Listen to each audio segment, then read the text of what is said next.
Bonjour à toutes et à tous et bienvenue dans votre magazine quotidien Smart Éducation, un magazine, vous le savez, dédié à la formation, aux nouveaux métiers, aux nouvelles pédagogies, le rendez-vous qui donne un futur à la jeune génération. Développer et certifier vos compétences numériques, cette certification, elle a un nom, elle s'appelle PICS, comme le TOEFL pour l'anglais, elle permet d'attester officiellement de vos capacités dans le domaine et à tous les âges. Elle est aujourd'hui généralisée dans tous les collèges et lycées. Près de 471 000 élèves du secondaire ont décroché la certification PICS pendant l'année scolaire 2020-2021.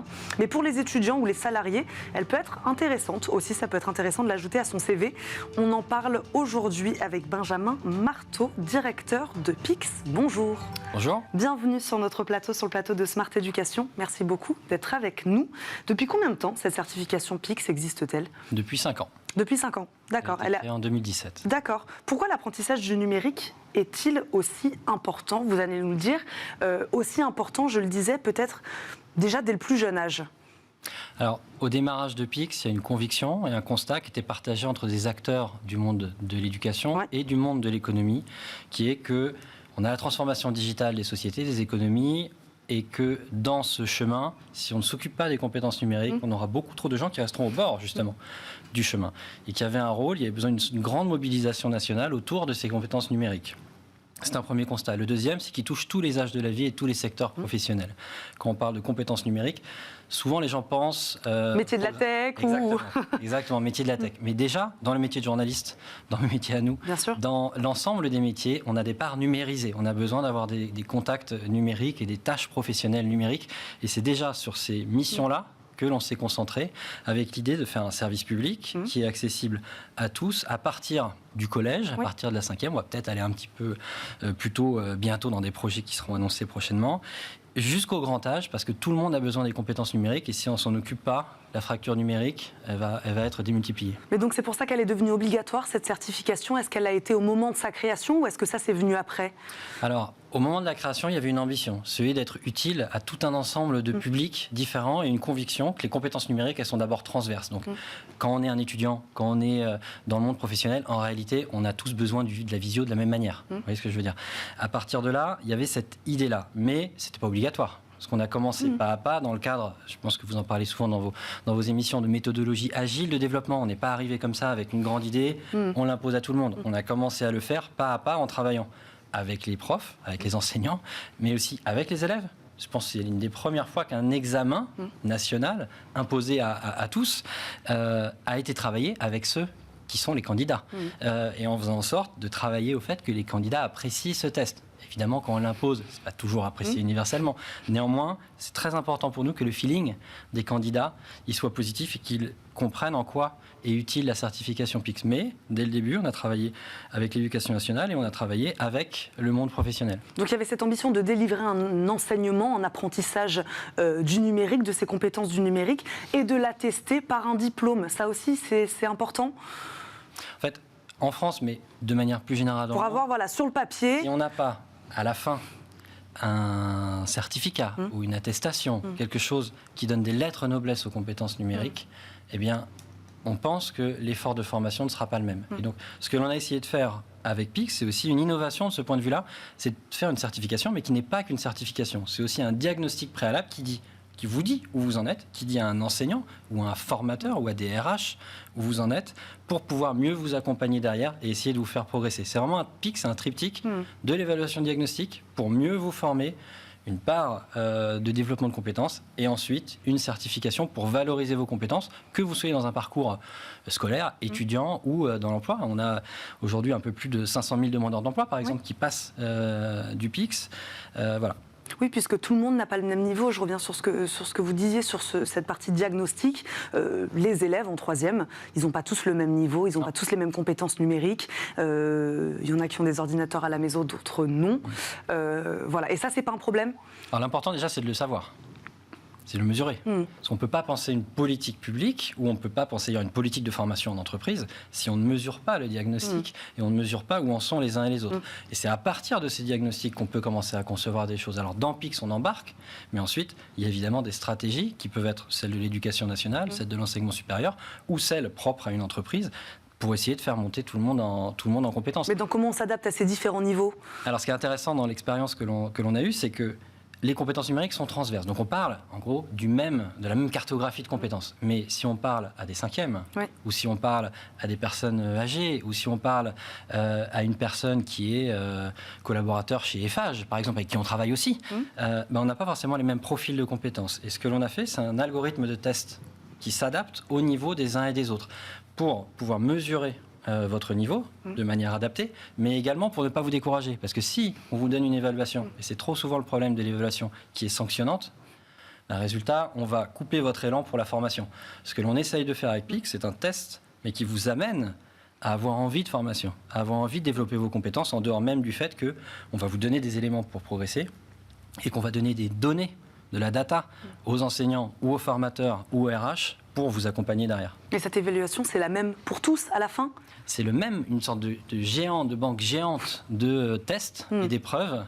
Une même grille sur laquelle on va vous positionner, 16 compétences, 8 niveaux, reliés à un référentiel de compétences européen, parce qu'on est aussi attaché à la mobilité estudiantine et professionnelle des étudiants et des professionnels français.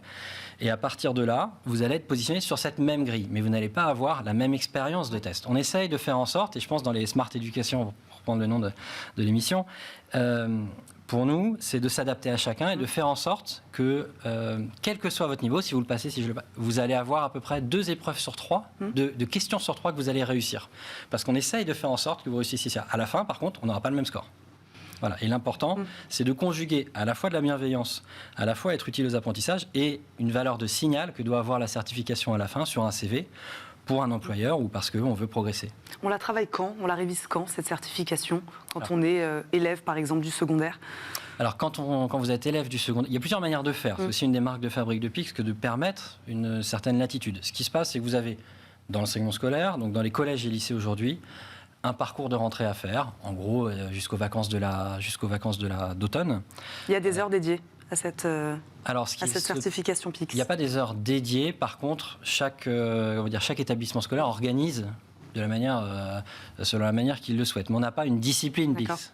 C'est au travers des différents enseignements que l'on fait. Mais vous avez un positionnement, on va dire 45 minutes, 1 heure de parcours de rentrée que vous pouvez terminer à la maison.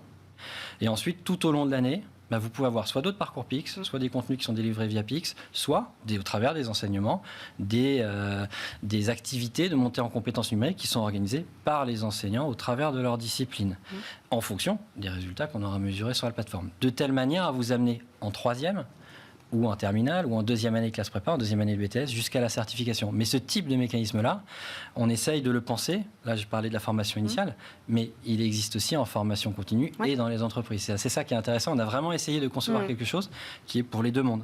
Quelles sont justement alors ces compétences numériques auxquelles on forme les élèves, les étudiants, les salariés, les demandeurs d'emploi? C'est ce que vous disiez, puisque vous adressez à tout ce monde-là.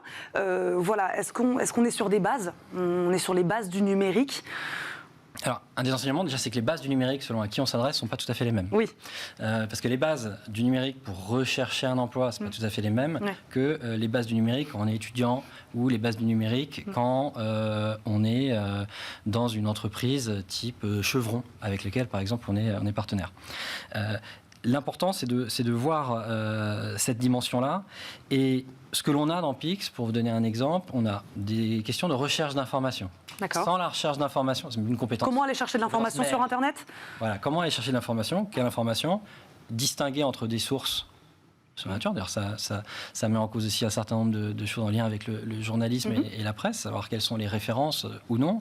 Par exemple, identifier une photo où une photo a pu être prise afin de voir si vous avez une connaissance de cet environnement informationnel qui est sur Internet. Donc, il y a de la recherche d'informations. Il y a des questions qui ont trait à la collaboration en ligne.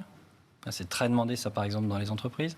On a des questions qui ont trait à tout ce qui est de l'ordre de la production de documents. Alors, il y a les documents textes, ça c'est connu, c'est la bureautique, mais on a également des bases de logique algorithmique. On a également la question de la protection et de la sécurité. Par exemple, PIX, on est très heureux... Protection des données? Sécurité protection de des données personnelles. On vient de signer un partenariat avec la CNIL pour travailler nos questions et les améliorer. Ils sont challengés, et ça c'est aussi une manière de fabriquer on va dire des examens, des évaluations et du service différentes. On est allé voir la CNIL et de service public à service public pour se dire aidez-nous à améliorer nos contenus. Vous avez une belle expertise. Nous, on touche aujourd'hui plus de 6,5 millions de Français par an. Donc on a quasiment 10% des Français qui sont sur Pix chaque année. On peut avoir un bel impact si on travaille ensemble. La même chose avec l'Agence nationale pour la sécurité des systèmes d'information. Et c'est un formidable partenariat pour améliorer les choses. Dernier élément sur les compétences pour répondre à votre question. On a des éléments qui ont trait par exemple aux connaissances matérielles. Parce que là on parlait beaucoup de recherche d'informations, etc., mais aux connaissances matérielles. Un type d'épreuve qu'on peut trouver sur Pix pour comprendre quelle est la logique, qui est un peu l'originalité et le sel même de ce qui se fait sur Pix, c'est qu'on n'est pas sur des questions de connaissances majoritairement. Il y en a, parce que les connaissances, c'est aussi important. On est d'abord et avant tout sur des cas d'usage. Des cas d'usage, des choses qui peuvent être dans votre vie quotidienne, vous trouvez un petit peu bloqué. Donc nous, on essaye d'évaluer ça pour voir votre capacité à vous débloquer et pour pouvoir vous aider là où vous trouvez. Un exemple, je veux dire, qui a modifié la page Wikipédia d'Albert Einstein le 22 mars 2016 à 1h21 Vous ne le savez pas a priori, sauf si c'est vous, et encore même vous ne vous rappellerez pas. Et vous allez chercher. Vous allez chercher Wikipédia, page d'Albert Einstein, je vais dans l'historique, je vais fouiller, etc. Ce qu'il faut comprendre dans la démarche et qui est intéressant, et je vous invite d'ailleurs à tester sur pix.fr si vous n'avez pas eu l'occasion, les spectateurs, c'est que les gens, on va pouvoir mesurer la capacité des gens vraiment, c'est-à-dire dans leur environnement réel. Ils ont accès à Internet. Et ça, c'est très important. On n'est pas du tout déconnectés. On les confronte à des choses dont ils vont avoir besoin, véritablement besoin, qu'ils utilisent tous les jours. Et puis, on peut être fiable dans l'évaluation, parce qu'en fait, on est vraiment en environnement réel. Et le dernier point, c'est que il y a peut-être des gens, comme l'exemple que je prenais, qui ne connaissaient pas l'historique de Wikipédia. Néanmoins, qui vont être capables de réussir l'épreuve, ne serait-ce parce qu'on leur a posé un défi. Et cette logique de défi qui va vous faire apprendre des choses, c'est vraiment au cœur de l'ADN de Pix, et c'est ce qui est plébiscité par nos utilisateurs de tous les secteurs, que ce soit enseignement scolaire, enseignement supérieur ou du monde professionnel également. Il nous reste une petite minute, on terminera là-dessus. Si je vous comprends bien, Benjamin Marteau, c'est une certification, une application qui évolue beaucoup. Voilà, qui aujourd'hui touche telle personne, demain vous essayerez peut-être de toucher un public plus jeune, peut-être après-demain plus âgé. Voilà, c'est une application qui va évoluer, cette certification Pix. Alors, l'application évolue dans sa forme, la plateforme, mais également les contenus. Parce que, par exemple, aujourd'hui, ce que demandent beaucoup les entreprises dans le cadre des offres Pix Pro qu'on déploie, c'est des éléments qui ont trait à la culture data, la culture de la donnée. On n'avait pas ça dans Pix, il y a 5 ans, quand on l'a créé. On peut l'adapter à la demande de certaines entreprises. On l'adapte à la demande des entreprises, mais derrière, ça enrichit le référentiel, ça enrichit la banque d'épreuves pour tout le monde, y compris les élèves, y compris les étudiants. Et c'est ce mécanisme Smart Education, ce d'oxygénation intelligente en quelque sorte, qui fait que Pix donne les moyens de rester tout le temps au goût du jour, voire même avec un petit temps d'avance. Et ben voilà, on va terminer là-dessus. Merci beaucoup Benjamin Marteau d'être venu nous voir aujourd'hui dans Smart Education. Je rappelle, vous êtes le directeur de Pix. Merci beaucoup d'être venu nous parler de cette certification sur Smart Education. Merci à vous de nous avoir suivis. On se retrouve évidemment très vite pour un nouveau numéro. À très vite sur Bismart. Ciao.